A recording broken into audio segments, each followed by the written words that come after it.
Welcome back. Sam the electrician here, talking about Western independence and Alberta separation. I wanted to go into a update today about the Alberta Fair Deal panel. It has been, as you know, traveling around Alberta, holding town hall style meetings, speaking to Albertans and gauging the level of support for some of the proposed ideas in the firewall letter. Briefly, such as getting out of the Canadian pension plan and starting an Alberta pension plan, getting rid of the RCMP out of the province and starting an Alberta provincial police force,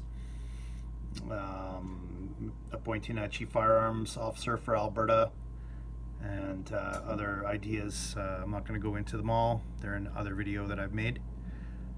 So yeah, they were supposed to be done by January 20th of this year. However, there was a sudden death of one of the panel members, Jason Goodstriker, regional chief of the Assembly of First Nations of Alberta, I believe.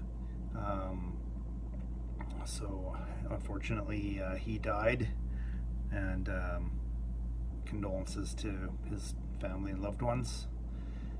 And they delayed the panel and had to find someone new, so they held that last meeting in Airdrie, Alberta on the 27th of January, and that was this Monday past. And now it's in the hands of the government, this information that they've gathered.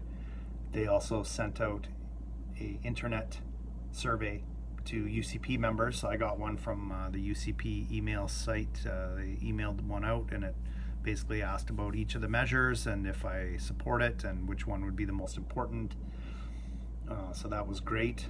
Hopefully a lot of people got that email. I'm not sure if they sent it out on other media platforms. I know I got one and I did it. Hopefully everyone else did too. So now it's sort of back in the government's court. The ball's in their court kind of thing. They have the information and now they can decide what to do with it.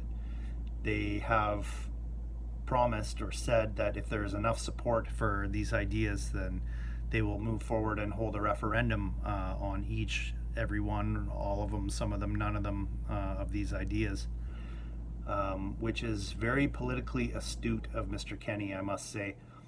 Because by doing that, he allows the entire province to get a say in this an exercise in direct democracy, which is great for us freedom lovers.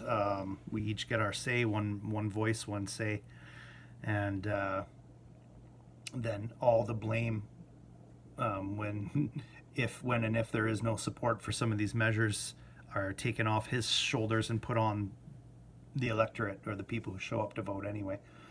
And it's a great way of him to appear to be doing something but not taking any responsibility, which is what all politicians love to do. I actually read something in the mainstream media today that I agreed with, which kind of floored me, where the political opinion writer, whoever it was saying that the problem with modern politicians is that they are risk averse. That's the phrase he or she used.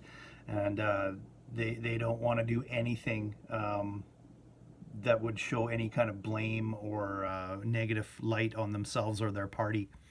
So this is actually a brilliant move on the part of Jason Kenney. If there's lots of support for these moves, he can move forward on it and tell the opposition, well, your fellow Albertans voted for it, and vice versa.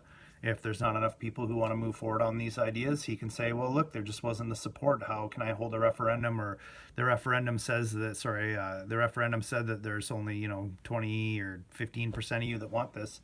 That's not the majority, so we're not going to do it. So it's really smart, and I would actually expect with the as the mainstream media article said, with risk-averse politicians becoming more prolific these days, I would expect to see more of this direct democracy exercises popping up. So the politicians can say, look, I gave you your choice, I gave you your voice, and now I'm moving forward on the results. So anyway, that's the update. We'll see what they do with it. I expect to hear something within a couple weeks, a month or two at the most, and I'll keep you posted. Take it easy.